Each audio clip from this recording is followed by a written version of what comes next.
I'm Hannah. So I have a video series where I, as one of my patrons once put it, publicly flambe your stories as examples to teach writing techniques. I wrote a flash fiction in a notebook a few months ago, so it was still like there. When you write on a computer, you make edits as you go, so you don't really see like the definitive different drafts between them because you're making little changes at a time. So I thought it was really interesting and super embarrassing to see like the original untouched version. So I thought I'd extend that humbling feeling and like immortalize it on the internet to hopefully make other people feel better about their early drafts and maybe teach people some stuff about the writing process. So for 2 stories, I only wrote full drafts without editing little things in between them, just to show like how a story can progress. Sometimes you write a story and it works well on the first go. Most of the time, the process looks a little bit like this. So I'm gonna tell you how I got the idea for the story and then show like every single draft up until the current draft. Neither of them are done, but they're both much closer than they were initially. The first one is called Mother. I wrote it because I had this image of a crow in like a sort of medieval castle window singing to a baby. I feel like I got that image while I was driving, listening to scores from the Tangled soundtrack. Like that would check out. So I scribbled this down in my notebook just to remember it later, like it wasn't an intentional draft. I was just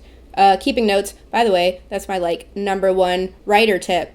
Take notes. Brains are so fallible and your ideas will leave and they will never come back. Anyway, so the first thing I wrote was, a child grew on stories of the crows. Dark evil birds who did unimaginable things, everyone fears and hates them. The child once asked what the crows had done, and was locked in her room for asking. She crossed to her window to greet her crow. It has watched her grow, soothed her cries when she lay in her crib under that same window, but the crow has never spoken until now.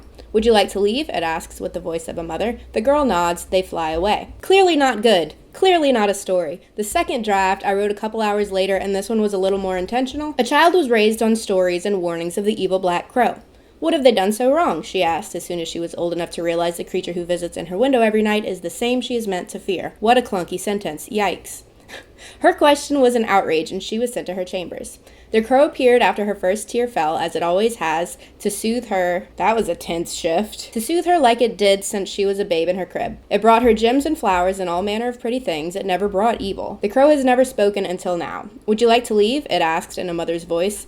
Tense shift. The girl nods and they fly away. I wrote the third draft immediately after the second one. A child was raised on stories of crows, big, black, evil predators to be hated and feared. The child grew enough to know that the creature who had visited in her window every night for as long as she can remember, to bring gifts of gems, flowers, colorful silks when she cried, rocked her crib while she slept, was the same creature she was meant to fear. Was that all one sentence? My God. What wrong have they done? She asked. The question was an outrage, and the child was locked in her chambers. The crow appeared as the first tear fell. It had never spoken before that day. Would you like to leave now? The girl grew wings. So this draft is when I introduced the concept of the kid kind of turning into a crow. So before this, the crow was just like a mother figure who took her away. Before, I just mostly had like imagery. Now I had a solid concept. So I took a break from it to let it sit, which is something I always recommend doing between drafts. And a few weeks later, I wrote the fourth draft. Now that I had a bigger significance for the story, which is the girl's transformation, I focused more on like the prose and style. So here's the fourth draft. A child was raised on stories of crows, dark creatures with black intentions. She was warned that if she ever saw one, she should kill it. She'd know them by their raspy shriek, crusted talons, and darting evil eyes. If she couldn't kill it, she should flee and say 1,000 prayers. For as long as the child could remember, a friend visited her window. When she cried, it was there with a song to rock her crib until she slept.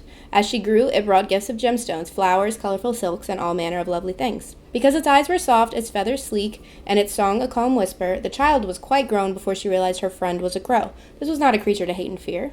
What have they done so wrong? Her question was an outrage, and she was locked away. The crow appeared in her window before her first tear fell. Would you like to leave now? It asked in a mother's voice. I would. The girl spread her wings and they flew away. So in this draft, I tried to lean into like the fairy tale fable kind of voice, which I'd never done before, so this is experimental. But we further developed the girl in that she was a crow all along. So instead of growing wings, she spread them. We also kind of delayed the reveal that her friend is a crow, even though it's obvious. And I think that made it less heavy-handed and more like fairy tale-y. After draft 4, I got some feedback from my critique partners, and now we have the current draft. A child was raised on stories of crows, dark creatures with black intentions. She'd know them by their raspy shriek, crusted talons, and darting evil eyes. She was warned that if she ever saw one, she should kill it. If she couldn't kill it, she should flee and say 1,000 prayers prayers, then 1,000 more. For as long as the child could remember, a friend visited her window. When she cried, it was there with a song to rock her crib until she slept. As she grew, it brought gifts of gemstones, flowers, colorful silks, and all manner of lovely things. Because its eyes were soft, its feathers sleek, and its song a calm whisper, the child was quite grown before she had realized her friend was a crow.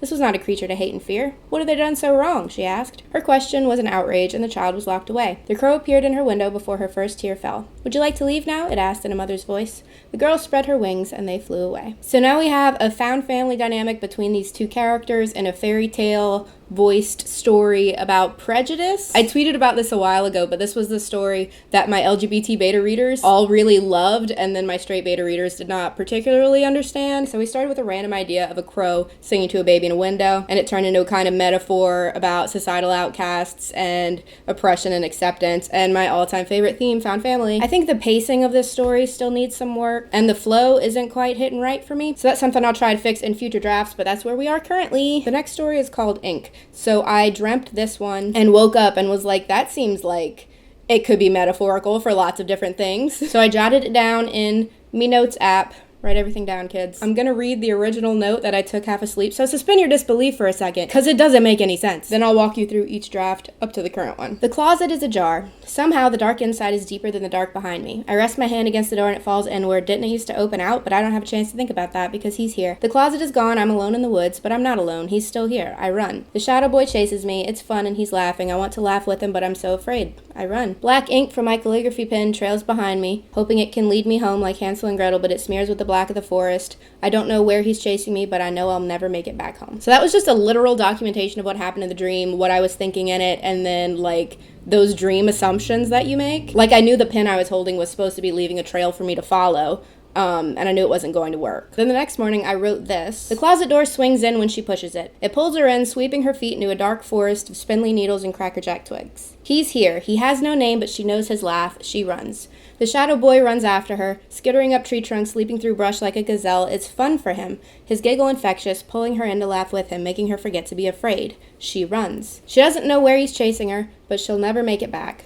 Black ink from the quill in her hand trails behind her, but the forest is black. It will not lead her home. So obviously, that's still really bad. But it was the first attempt at, like, pulling out of that vague dreaminess and kind of solidifying it. I also swapped it to third person because I think that also helps to pull it out of, like, that dreamscape it started in. Immediately after that one, I wrote draft 3. The door swings wide, sweeping her into the night forest of spindly needles and crackerjack twigs. The shadow boy is here with a laugh and no name. She runs. He chases, skittering tree trunks, leaping brush like a gazelle on fire. It's fun for him, his giggle infectious, pulling her in to laugh too, making her forget to be afraid. But she remembers and she runs, not knowing where he's chasing her, but sure she'll never find her way back. Ink from the quill in her grip trails behind, but the forest is black too. It will not lead her home. As you can see, I could not help myself and I threw a random line break into that middle paragraph. So then for draft 4, immediately after, I wrote it as a poem just to see if that was a better format for it. The shadow boy is here with a laugh and no name. She runs through a night forest of spindly needles and crackerjack twigs. He chases, skittering tree trunks, leaping brush a gazelle on fire. It's fun for him. His infectious giggle pulls her to laugh too, making her forget to be afraid. But she remembers and she runs,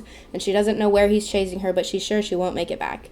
Ink from the quill in her grip trails behind, but the forest is black too. It will not lead her home. You know, my pacing and my inflection for reading poetry is usually much better than that, but I just had so much caffeine. I decided a poem was not the format for this piece, so I swapped it back, but writing it in lines helped me let go of that, like, door concept I was clawing onto. That, for some reason, was just, like, a really significant moment in my dream that I didn't think to chop it off, so the poem phase did help me there. So I sent it to my critique partners, got their feedback, and made draft 5. She runs through the night of spindly needles and crackerjack twigs. The quill in her grip bleeds black behind her. The shadow boy is here with a cracking laugh and no name. He chases her, skittering tree trunks, leaping brush like a gazelle on fire. His infective giggle pulls her to laugh too, making her forget to be afraid. But she remembers and she runs. Her ink trails, but the forest is black too. It will not lead her home. There are a couple of cliched phrases that I had in the earlier ones, which was like comparing him to a gazelle, but since I said gazelle on fire, that fixes that. I also had like infectious laugh or whatever, but I switched that to infective, which is just a little bit different.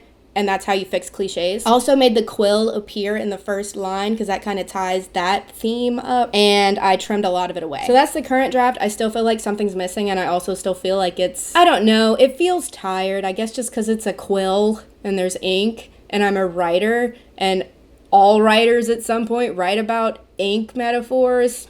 I don't know. Like, it's not bad, but it's not good. So right now it's in a rest period while we figure that out. If you want to see how these stories end up, guess you'll have to buy my collection that's like dropping this summer or something. It is. So some stories work right away. Some stories just kind of sit around with you for like, I don't know, months, years. We'll see. I recommend not throwing anything away. I have a document for like the stories or poems or whatever that I tried that didn't quite work. And when I need a writing prompt, I just go fishing in there. Sometimes you can change the format of something, like turning this into a poem didn't work in this case, but sometimes it does. I also toss old ideas to some of my writer friends and they'll write something really good with it. So someone's getting use out of it. If you like this video, let me know, because I can make one for like a longer short story and show the whole drafting process for one of those, because that's very different. I hope this video helped you in some way. Thank you for watching. Like, subscribe, notification bell. Thank you to my patrons for sponsoring this video. Eat your vegetables, wash your hands, spay and neuter your pets. Yeah, see you next week. Bye. Later, so it wasn't like, whoa, that was my whole life falling off of my desk. I don't know how I'm supposed to just continue with my day after I've seen that. But you know, if they were at work, they wouldn't have to hear it. I'm filming at 1 p.m. on a Monday. Get a job. I'm not going to, but you should. Can I take a crying break? Can I just go cry for a while and have a nap and then come back?